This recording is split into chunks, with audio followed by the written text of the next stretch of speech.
De puissantes explosions ont retenti en différents points de Gaza à l'aube ce vendredi, alors que les avions de l'armée israélienne ont ciblé ce qu'elle a qualifié comme des sites de fabrication d'armes et des tunnels utilisés par le Hamas qui contrôle l'enclave palestinienne.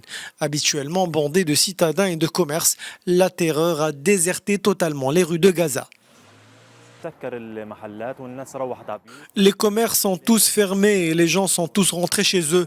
Normalement, les gens affluent au centre-ville par milliers pour acheter les vêtements et se préparer à Eid al-Fitr.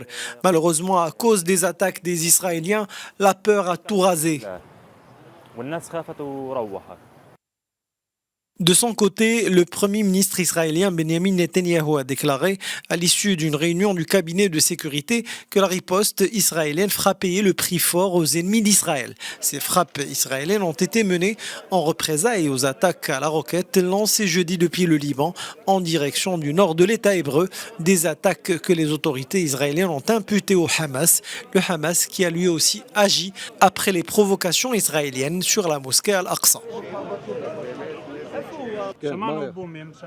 Nous avons entendu une explosion, puis une sirène a retenti et là il y avait une voiture tout près de moi et la roquette l'a transpercée.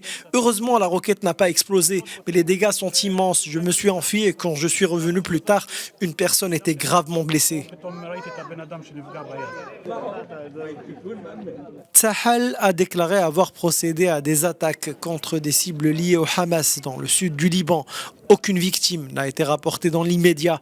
Selon l'armée israélienne, 34 roquettes ont été tirées depuis le Liban et 25 d'entre elles ont été interceptées par les systèmes de défense anti-aérienne. Il s'agit là de la plus importante attaque en provenance du Liban depuis 2006, lorsque des affrontements avaient opposé Israël et le mouvement armé libanais du Hezbollah.